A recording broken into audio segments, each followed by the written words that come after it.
and thank you for watching Art by Briar Rose. I'm Briar Rose.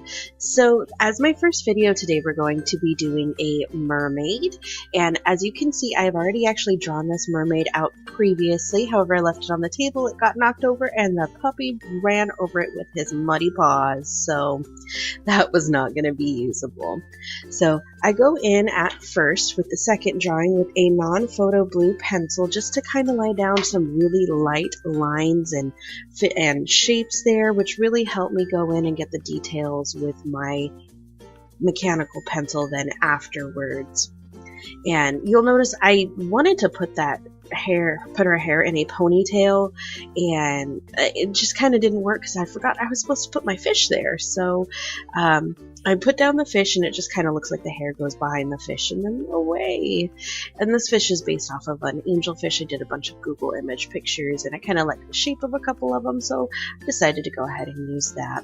And I will apologize in advance. This video is actually taken in several parts because I was using my phone, and I did not realize my phone had stopped a couple of times due to lack of space.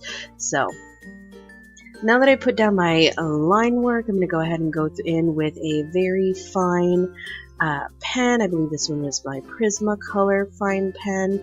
I go in, just put my lines down, and I really like, so I'm using Bristol Board. It's smooth Bristol Board, so it's very smooth, no texture to it, and I can use a heavy hand when I'm erasing, and I don't have to worry about my lines indenting the board that much, since I did use a light hand and use that photo blue pencil down first.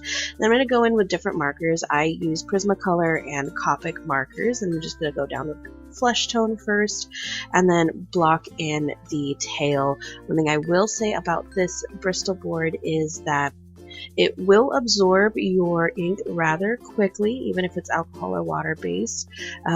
So it does add a little bit of texture when you're not aware of your line strokes, which I think was really okay with how the tail and hair is, because I was doing very strandy lines for the hair and very varied marks, and well, you saw how I did the tail, so it's got a bit of texture like it naturally would.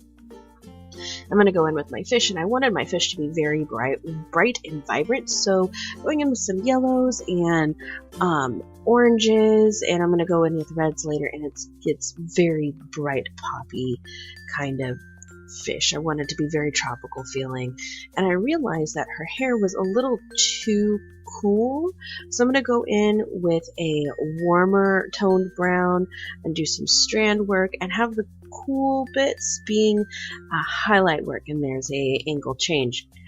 I caught that one, so we're staying on track. And I'm going to go in with a bit of a darker, warmer brown there and do some more shadowing line work, or shadowing strand work there. And I really like how the cool tones still kind of showed through with the highlights to convey that yes, she is underwater, so cooler highlights in there. So I'm gonna go in with the stripes on the fishy. I wanted to be like kind of like a tiger striped and spotted fish there, and reds and oranges, and just very warm in the coolness of this picture. And I read that you can put alcohol down or blend out, since your markers are alcohol based, with alcohol. It did not work very well for my Bristol board. It looks very patchy and weird when you first put down the blues.